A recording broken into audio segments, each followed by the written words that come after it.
बोले शंकर भगवान की जय।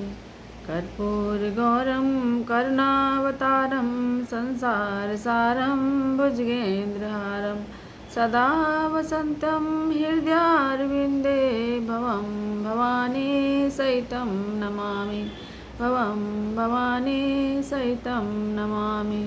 बोलो शंकर भगवान की जय। आप लोगों ने शिव पुराण तो सुना ही होगा और शिव पुराण में भगवान शंकर की पुत्री अशोक सुंदरी का उल्लेख मिलता है। शिव पुराण में भगवान शिव और माता पार्वती की पुत्री अशोक सुंदरी कथा सुनने को मिलती है। इस कथा के अनुसार एक बार माता पार्वती भगवान शंकर के साथ वन में घूमने गई थी। वहाँ उन्होंने कल्पवृक्ष को देखा और उसे मनोकामना पूरी करने के लिए कहा कि उन्हें एक बेटे मिले। कल्पवृक्ष ने माता पार्वती की बात सुनी और उन्हें अशोक सुंदरी नाम की बेटी दी। अशोक सुंदरी देखने में अप्सरा की तरह सुंदर थी। पार्वती और शिव के जीवन में अशोक सुंदरी के आने से बहुत खुशी हुई। अशोक सुंदरी को सौंदर्य, शक्ति और ज्ञान की देवी माना जाता है। स्त्रियां सुख, समृद्धि, वैवाहिक जीवन में सुख, संतान प्राप्ति, रोग मुक्ति और मनोकामना पूर्ति के लिए अशोक सुंदरी की पूजा करती हैं। शिवलिंग की पूजा के दौरान अशोक सुंदरी की पूजा की जाती है।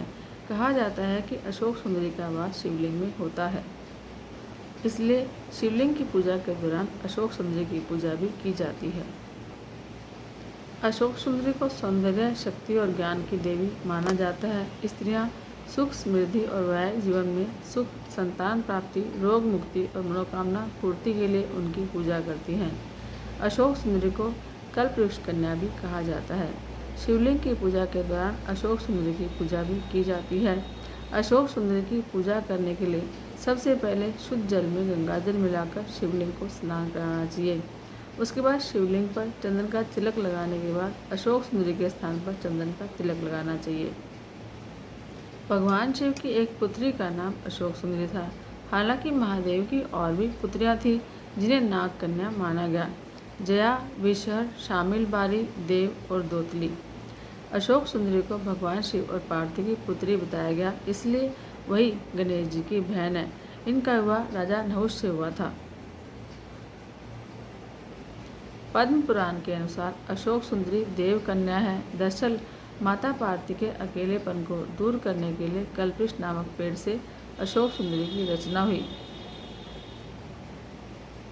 एक बार माता पार्वती विश्व में सबसे सुंदर उद्यान में जाने के लिए भगवान शिव से कहने लगी। तब भगवान शिव अपनी पत्नी पार्वती को नंदनवन में लेकर गए।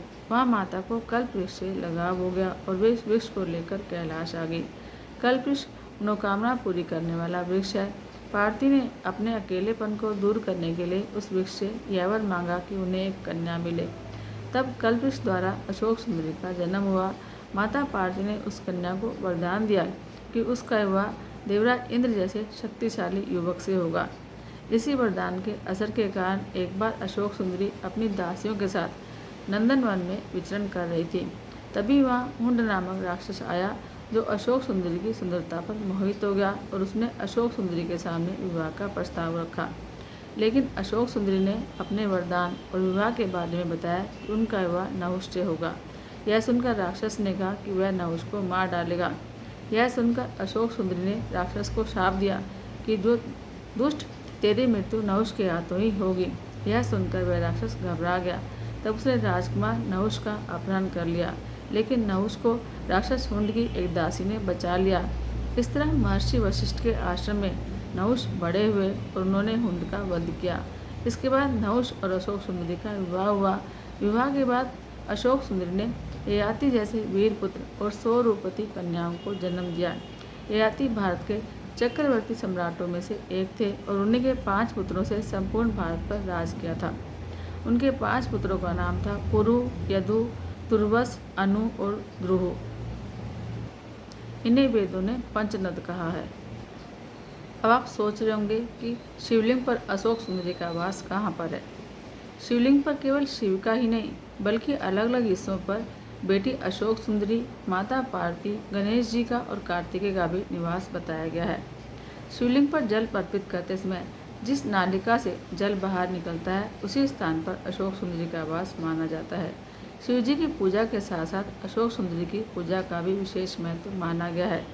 अशोक सुंदरी की पूजा के लिए भी सोमवार का दिन ही सबसे बेहतर माना गया है।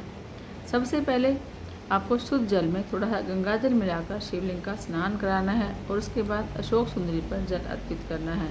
अब शिवलिंग पर चंदन का तिलक लगाने के बाद अशोक सुंदरी के स्थान पर चंदन का तिलक लगाएं। अब शिवलिंग पर बेलपत्र, फूल माला आदि अर्पण करें और घी का दीपक जलाएं। इसके बाद अशोक सुंदरी का ध्यान करते हुए उन्हें अपनी मनोकामना कहें। ऐसा करने से व्यक्ति की इच्छा पूरी होती है। शिवलिंग के साथ साथ अशोक सुंदरी पर भी फूल अर्पण करें। आप शिवलिंग के साथ साथ अशोक सुंदरी पर भी बेलपत्र चढ़ा सकते हैं। ऐसा करने से व्यक्ति के लिए धन लाभ के योग बनते हैं और व्यापार में भी फायदा देखने को मिलता है। बोलो शंकर भगवान की जय।